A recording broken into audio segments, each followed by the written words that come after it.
En los templos del Valle del Nilo, el incienso no lograba disimular los olores de la vida humana y de los rituales secretos. Bajo el oro de las paredes sagradas, niñas demasiado jóvenes eran llevadas a ceremonias donde se las consagraba a los dioses. Sus cuerpos temblaban, no de frío, sino de un miedo anticipado. Los sacerdotes afirmaban que la voluntad divina exigía su pureza, pero lo que las esperaba tenía poco de sagrado. En las cámaras subterráneas del templo de Karnak, año tras año, la civilización más admirada de la historia transformaba lo íntimo en un teatro de sufrimiento.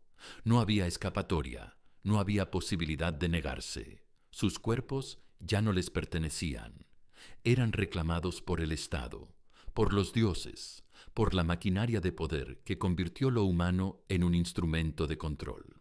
Esto no es la historia de una persona, es la historia de una civilización entera que, hace 2600 años, levantó su grandeza sobre los más vulnerables. Mientras el mundo moderno admira sus pirámides y venera su arte, pocos conocen la verdad más oscura: que el esplendor egipcio se sostuvo sobre un sistema de explotación tan brutalmente eficiente que sus ecos aún resuenan. Para entender cómo una de las culturas más sofisticadas de la historia pudo convertirse en una máquina de horror, hay que descender a las aguas turbias del Nilo de hace milenios, donde la línea entre lo sagrado y lo monstruoso se desdibujó para siempre. Dicen que el cuerpo no miente, y los cuerpos encontrados en las tumbas egipcias contaban historias que los jeroglíficos jamás se atrevieron a escribir. Fracturas en pelvis de niñas prepúberes. Marcas de violencia en restos de esclavos. Evidencias de embarazos múltiples en mujeres que murieron antes de los 20 años. Los arqueólogos modernos han preferido llamarlas anomalías, rituales de fertilidad, ceremonias religiosas. Pero la verdad es más cruda. Durante siglos, el antiguo Egipto perfeccionó el arte de convertir la sexualidad humana en una herramienta de poder político y religioso. No era magia, era control. Ya no bastaba con que los súbditos pagaran tributos en oro o grano. Sus cuerpos también debían servir. Sus hijos también debían entregarse. Su intimidad también pertenecía al estado teocrático que los faraones habían construido a orillas del Nilo. El sistema funcionaba con precisión matemática. Las familias campesinas entregaban a sus hijas más hermosas como ofrendas vivientes a los templos. Los guerreros capturados en las conquistas se convertían en esclavos sexuales para la élite. Los huérfanos eran criados desde la infancia para servir los placeres de los poderosos. Y todo esto se hacía en nombre de los dioses, bajo la bendición de los sacerdotes, con la aquiescencia de una sociedad que había normalizado lo innombrable. La maquinaria del horror funcionaba porque nadie la llamaba horror. Era tradición, era religión, era el orden natural de las cosas. Pero en las cámaras subterráneas de los templos, entre lamentos que nunca alcanzaban la superficie, la verdad era otra. Una civilización entera había decidido que su grandeza valía más que la dignidad humana. En el complejo de templos de Tebas, las llamadas hieródulas no eran prostitutas, eran prisioneras con títulos sagrados, niñas separadas de sus familias antes de la pubertad, instruidas para servir a los dioses y a quienes hablaban en su nombre. El proceso de consagración empezaba con ceremonias que parecían bendiciones, pero en realidad funcionaban como una subasta de seres humanos.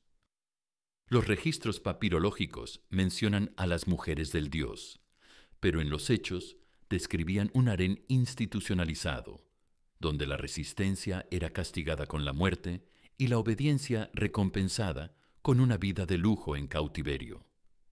Las hieródulas vivían en estancias ricamente decoradas, comían en vajillas de oro y vestían linos exquisitos, pero no podían salir, no podían negarse, no podían elegir.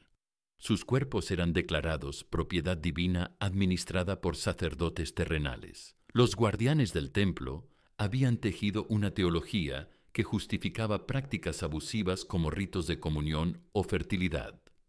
Actos de violencia y coerción eran revestidos de ceremonia, y lo que en realidad eran agresiones se presentaban como festividades religiosas.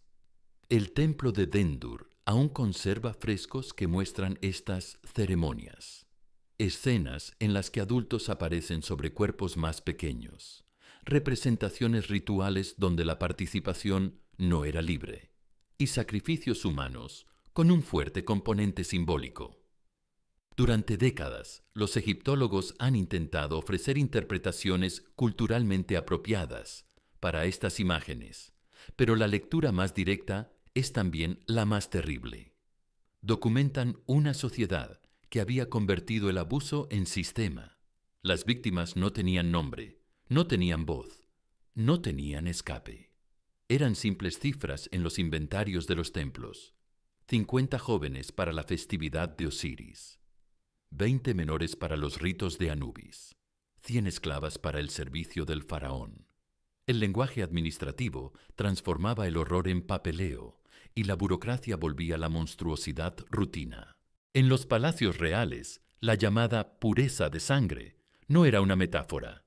Era una obsesión que llevó a los faraones a convertir el incesto en política de Estado.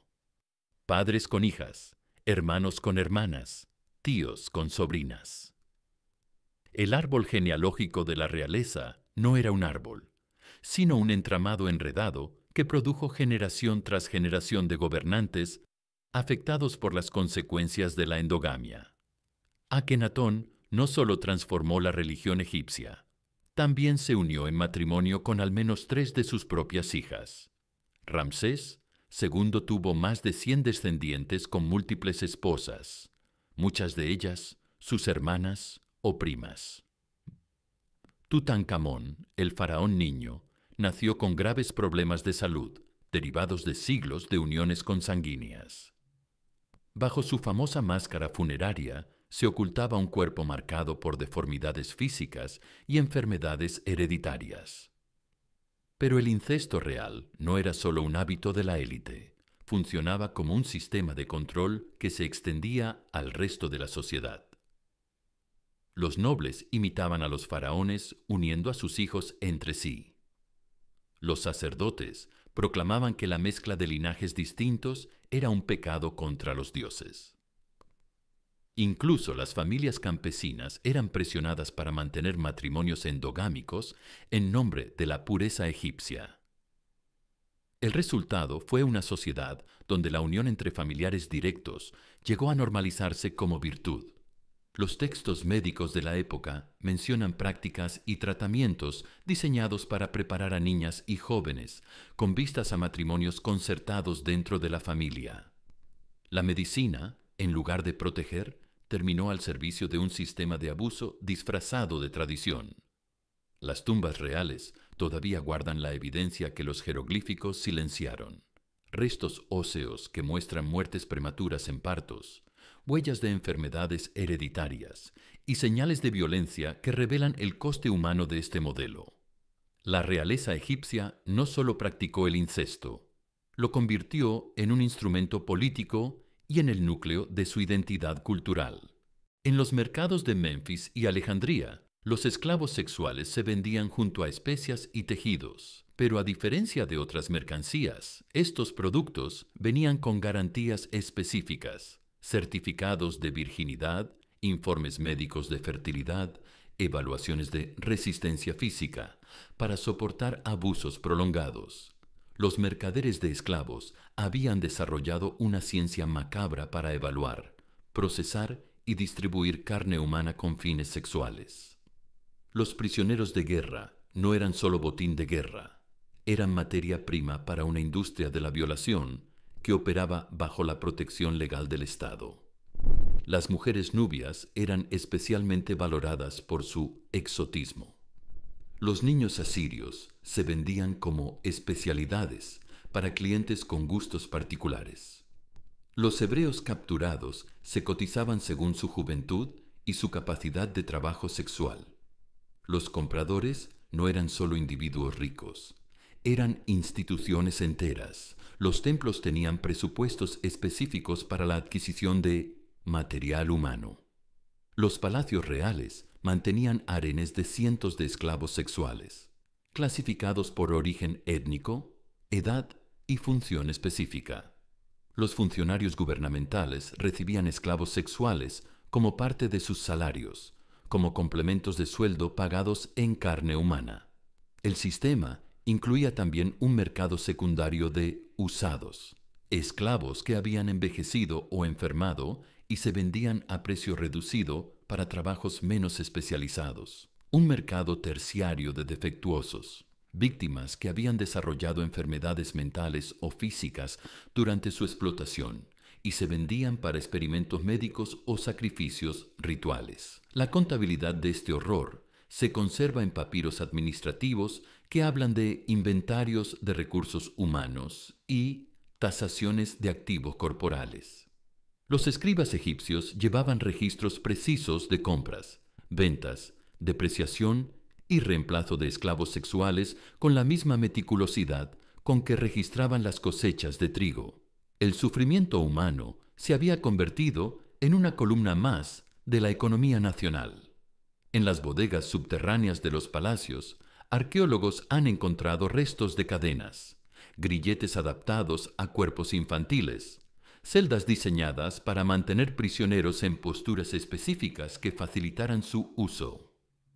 No eran mazmorras improvisadas, eran instalaciones profesionales, construidas por arquitectos especializados, diseñadas para maximizar el sufrimiento y minimizar la resistencia. En las necrópolis de Saqqara, la muerte y el sexo se habían mezclado en ceremonias que desafiaban toda concepción de humanidad.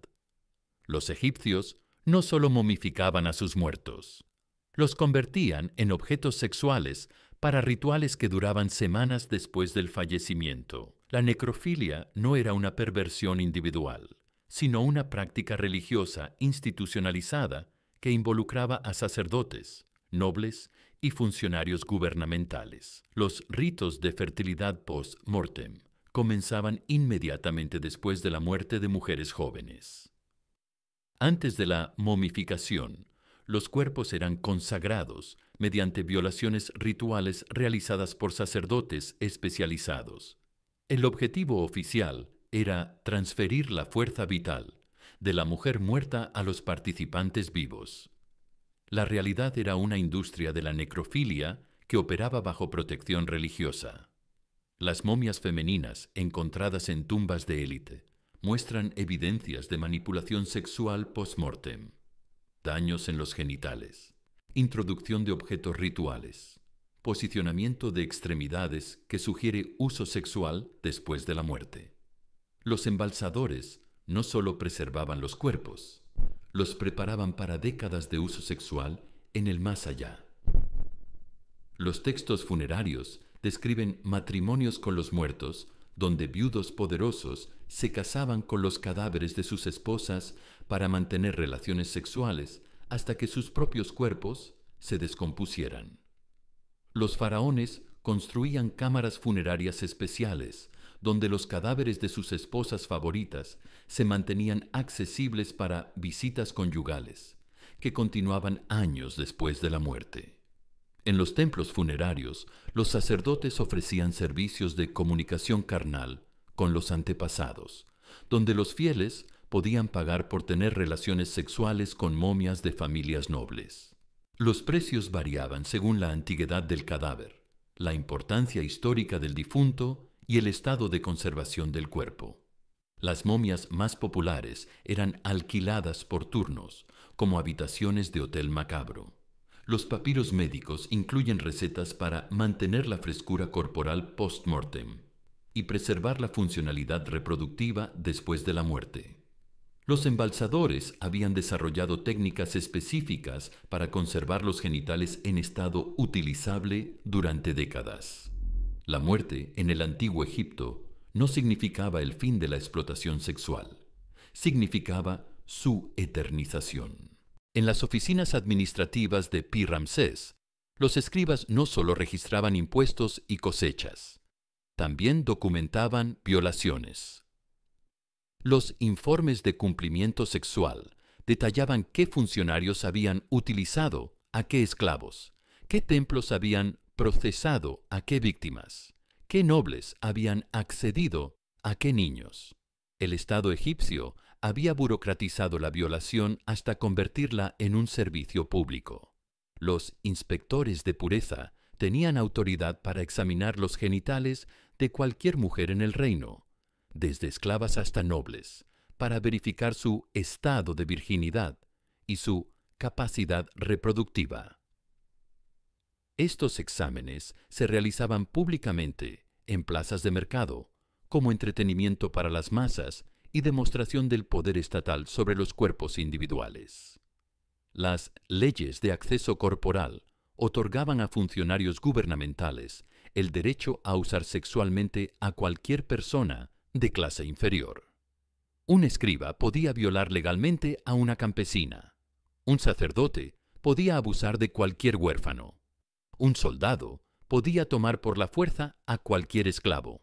La jerarquía social se expresaba a través del acceso sexual a los cuerpos de otros. Los tribunales egipcios juzgaban crímenes sexuales, pero solo cuando las víctimas pertenecían a clases superiores. Un noble que violara a la hija de otro noble podía ser castigado. Un campesino que se resistiera a entregar a su hija a un funcionario era ejecutado por desobediencia al orden divino. La justicia sexual funcionaba exclusivamente para proteger a los poderosos y facilitar su acceso a los vulnerables.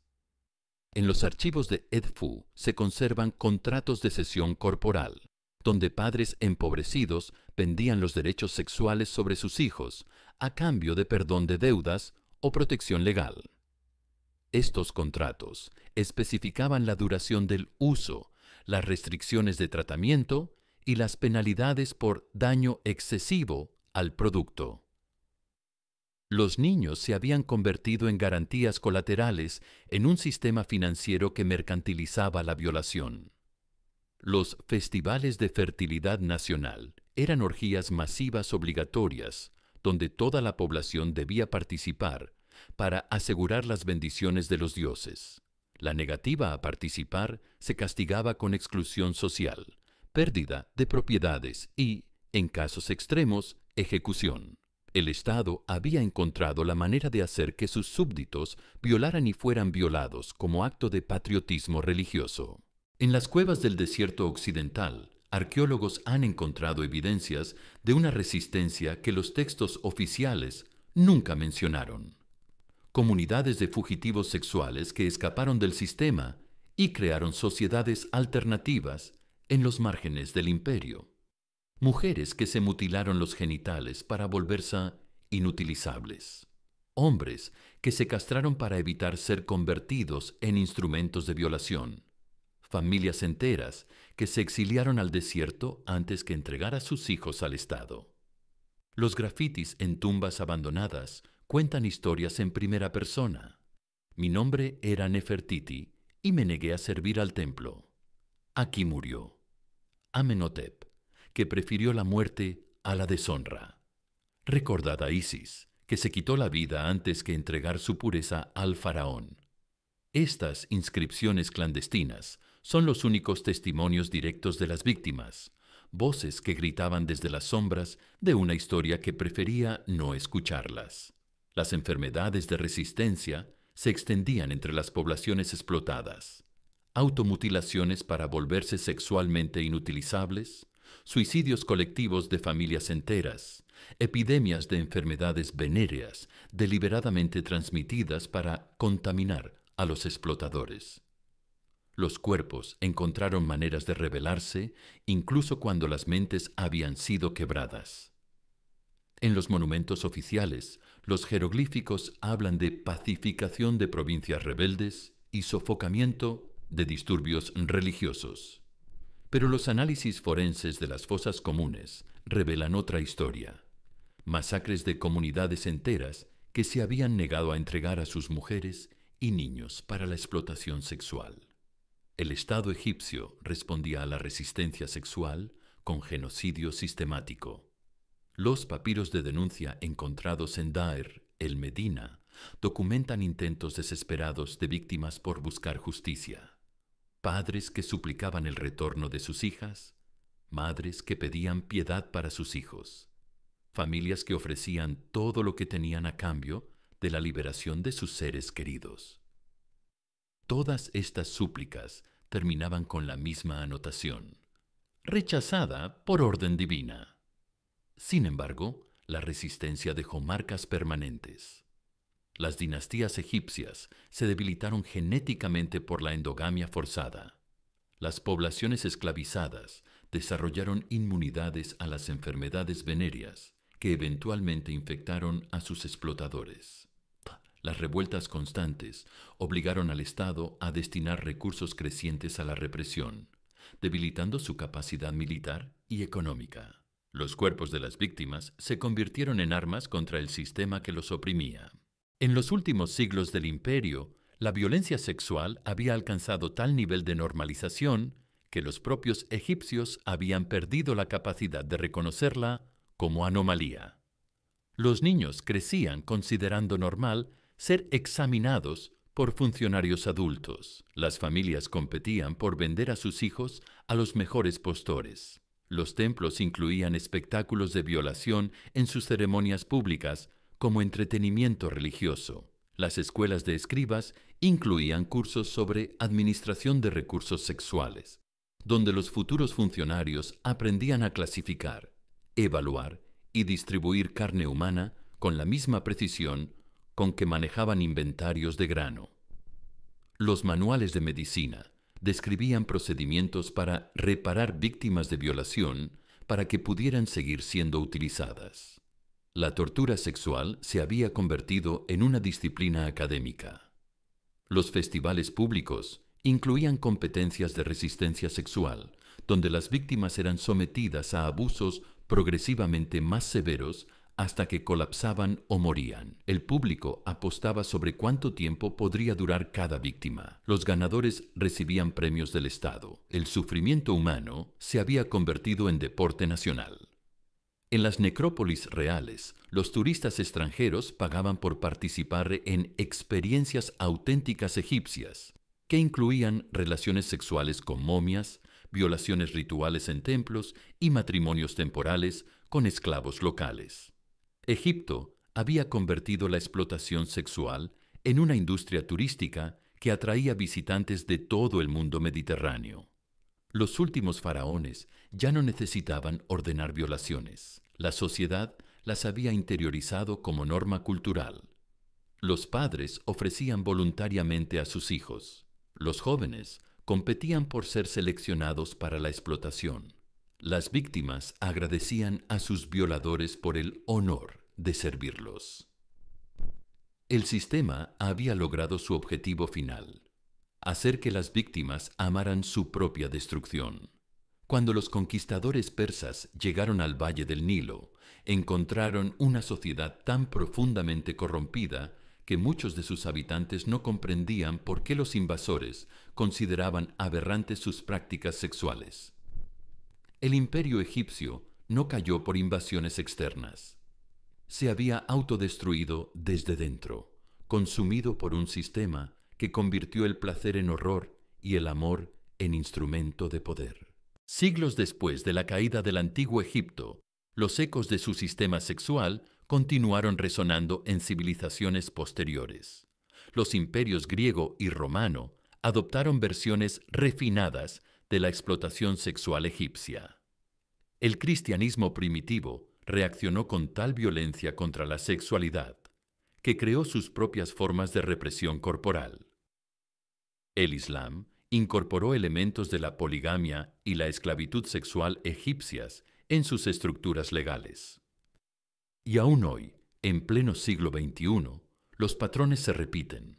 Sistemas que usan la religión para justificar la violación.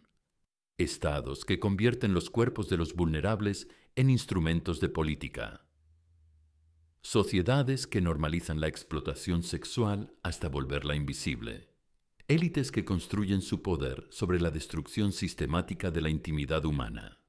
En los sitios de trata de personas moderna, los métodos de procesamiento de víctimas serían familiares para cualquier sacerdote egipcio: separación de familias, quebrantamiento psicológico, condicionamiento religioso para aceptar la violación como destino divino. En las redes de explotación infantil, las técnicas de preparación y mantenimiento de víctimas usan principios que los antiguos egipcios perfeccionaron hace milenios. Los sistemas de certificación de pureza que aplicaban los inspectores faraónicos tienen equivalentes modernos en sociedades que obligan a las mujeres a someterse a exámenes de virginidad.